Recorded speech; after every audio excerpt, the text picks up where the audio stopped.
All right, YouTube family, switched it up on y'all today and didn't do the intro like we normally do.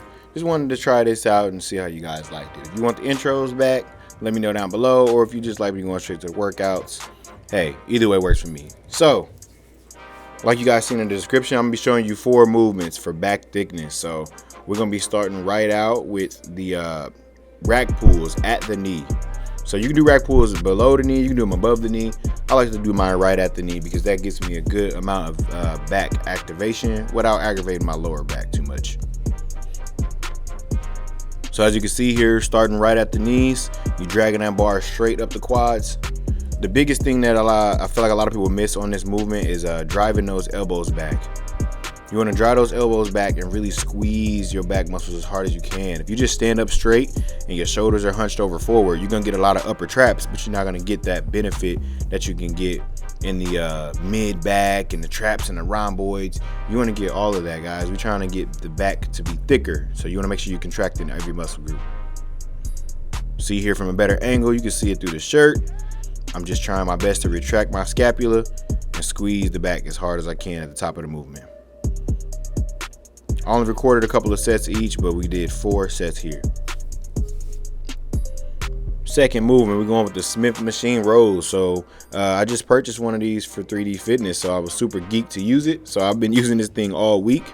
I feel like the Smith machine get a lot of bad rap because it's assisted, but what people don't realize is, by having that assistance, you don't have to focus so much on your bar path. And without focusing on that, you can really just focus on, pulling that weight towards the belly and not have to so much focus on, where the bar is going, It's on a fixed path, so you can get a lot more out of it doing it this way. I wouldn't recommend relying on it, but every once in a while, go to the Smith machine, load that bar up, and really just focus on your mind-muscle connection with your back.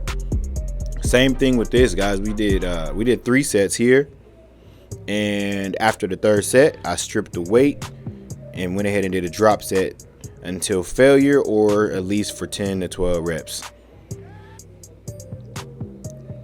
You're going to hear it a lot in the bodybuilding industry. If you want a big back, man, if you want that back to be nice and thick, you're going to have to do some bent over rows. I've seen some of the best improvements in my back when I started to roll more weight and more controlled.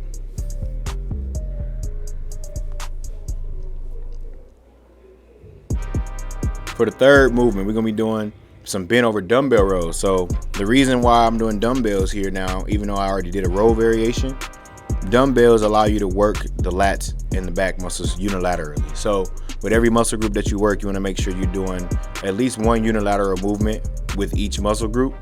That way the weaker side can catch up.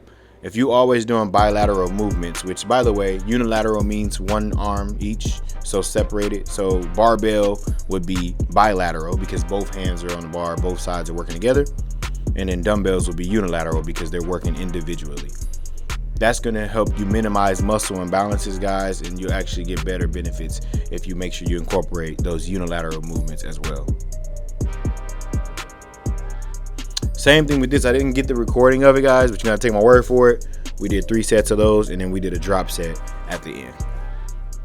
4th and final movement, we went with the seated cable rows. Now, we don't have one here, but I set up a bench and did it like that. So if you do have a seated cable row, feel free to use that as well. Or you can do it like this.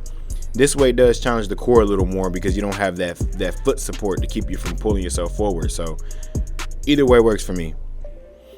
As you can see, I'm using the handle grip, the ones that you would use if you were doing like a cable fly for the chest, right? This is just me using this because it allows me to be able to go overhand and twist and come back and squeeze the back with an underhand grip. So start overhand, come back, and as you drive those elbows back, switch to an underhand grip.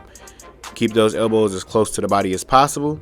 That way you really can contract the back muscles. With this, guys, we finished up with a drop set and did the same thing to finish off the back.